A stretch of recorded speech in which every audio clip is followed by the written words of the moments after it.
சூப்பராக இருந்தது Dude. Dude தானே, நல்லா இருந்துச்சுண்ணா. ஆக்டிங் மட்டும் சூப்பராக இருக்குண்ணா. மியூசிக் எல்லாம் நல்லா இருக்கு. நல்லா இல்லை சூப்பராக இருக்குண்ணா. பார்க்கலாம், எல்லாருமே பார்க்கலாம். ப்ளஸ்னால் எதுவுமே இல்லை, ஆனால் எல்லாம் நல்லா இருக்குண்ணா. அவ்வளோதாண்ணா, நல்லா இருக்குது, டீசெண்டாக இருக்குது படம். மஜாவாக இருக்குது, சூப்பராக இருக்குது. அதோட பெட்டராகவே இருக்குது, செம்மையாக இருக்குது. பிரஜித் செம்மையாக கேரக்டு, செம்மையாக இருந்தது. லவ் பற்றி தான், லவ் பற்றி புதுசாக இருந்துச்சு, செம்மையாக இருந்தது, பயங்கரமாக இருந்ததுண்ணா. இது தீபாவளிக்கான படமா? கரெக்டு தான், தீபாவளிக்கு தான். நல்லா இருந்தது ப்ரோ. டியூடு போனோம் ப்ரோ. நல்லா இருந்தது ப்ரோ. அவங்களதும் நல்லா இருந்தது ப்ரோ. மியூசிக் தான் ப்ரோ அங்கே அது அன்ட்டு சூப்பராக இருந்தது படம். நல்லா இருந்தது. அது அவங்க பண்ணி தான் ப்ரோ இருப்பாங்க, ஆனால் நம்மளுக்கு நல்லா இருந்ததுல்ல, அதுதான் ப்ரோ பார்க்கணும்.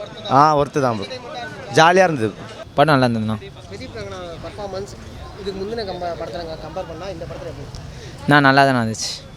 மமிதா பைஜியோட ஆக்டிங் அவங்க ஆக்டிங் நல்லா தானே இருந்தது. ஃபஸ்ட் நல்லா தான் இருந்தது, பார்த்தேன். படத்தில் மியூசிக் ஒர்க் அவுட் ஆயிருக்கா இல்லை எப்படி? மியூசிக்கா? மியூசிக் நல்லாவே இருந்துச்சு. நான் படத்தில் பாட்டு நல்லாவே இருந்துச்சு. அப்படியா?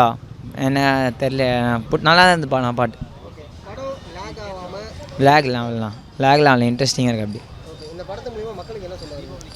கேஸ்ட் ப்ராப்ளமு, அதுக்கப்புறம் அவங்க லவ் பண்ணுறதுக்காக விட்டு கொடுக்குறாங்கண்ணா. அவள் தானே பிடிச்ச பொண்ணுக்காக அவர் வந்துட்டு அந்த பொண்ணை விட்டுட்டு லெட் கோ பண்ணிவிட்டு சப்போர்ட்டாக இருக்காருண்ணா அந்த பொண்ணுக்கு.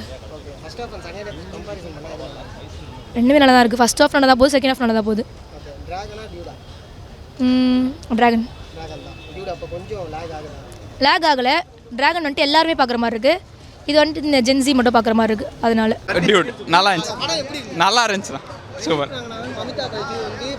எல்லாருமே சூப்பராக பண்ணியிருக்காங்க. எல்லாமே சூப்பராக இருந்துச்சு. Music super.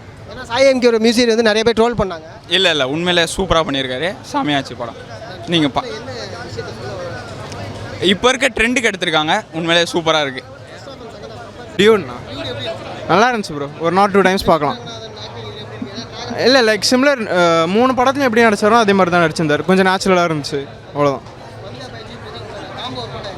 காம்போஸ் ஒர்க் ஆகிருக்கு, நல்லா தான் இருக்குது, நேச்சுரலாக இருக்குது. ஆக்டிங்ஸ்லாம் பிஜிஎம்ஸ் நல்லா இருந்துச்சு. லைக்கு சாய் பேங்கர் சூப்பராக பண்ணியிருந்தார்.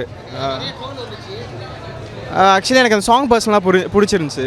ஸோ அனிருத் அந்த அளவுக்குலாம் இல்லை, ஓகே பண்ணுறாரு, நல்லா பண்ணுறாரு. ஒரு நல்ல சான்ஸ் கொடு. எனக்கு அந்த ஊரும் பிளேட் நல்லா இருந்துச்சு. கதை ஆமாம் லாக் இல்லாமல் கொஞ்சம் நல்லா போச்சு. நல்ல ஒரு எக்ஸ்பீரியன்ஸ் கொடுத்துச்சு. ஃபர்ஸ்ட் ஹாஃப் நல்லா இருந்துச்சு, கொஞ்சம் லாக் இல்லாமல் நல்லா போச்சு, ஸ்பீடாக இருந்துச்சு. டுடே டிராகன் அப்படின்னு சொல்லிட்டு நம்ம இந்த லவ் டுடே டிராகன் அதெல்லாம் நம்ம கம்பேர் பண்ண தேவையில்லை. ஏன்னா ஒரு புது விதமான ஒரு ஆக்டராக இருக்கட்டும் சரி, டேரக்டர் வந்து புது விதமான டேரக்டர். இப்போ தமிழ் சினிமாவுக்கு ஃபஸ்ட்டு வராரு. அவர் வந்து நம்ம வந்து மோட்டிவேட் பண்ணி அவர் கூட்டின்னு வரணுமே தவிர, இது வந்து இந்த படத்தில் வந்து அந்த கேஸ்ட் வந்து லவ் பண்ணுறவங்க எல்லோரும் இருக்காங்களா, லவ் பண்ணுறவங்க எல்லாருமே வந்து கேஸ்ட்டில் வந்து எப்படி கொண்டு வந்திருப்பாங்க. இப்போ வந்து நீ லவ் பண்ணால் இந்த கேஸ்ட் பண்ண லவ் பண்ணோம், நம்ம கேஸ்ட் பண்ணி கல்யாணம் பண்ண சொல்கிறாங்களே, அவங்களுக்குலாம் இந்த படம் வந்து சமர்ப்பணமாக இருக்கும். சாதி படம் அது மாதிரிலாம் ரொம்பலாம் இல்லை. சாதி படம்னு அந்த நம்ம சொல்ல முடியாது. டிராகன் இருக்குல்ல, டிராகன் வந்துட்டு எப்படி அந்த படத்தில் வந்து ஒரு காமெடி கொண்டு வந்திருக்காங்களோ அதே காமெடியில் கொண்டு வந்துட்டு கடைசியாக அதில் வந்து ஒரு காலேஜ் கான்செப்ட் கொண்டு வந்து இதில் அதே மாதிரி கேஸ்ட் கான்செப்ட் இதே மாதிரி வந்து அவங்க வந்து படம் வந்து எப்படி சொல்கிறதுனா ஒரு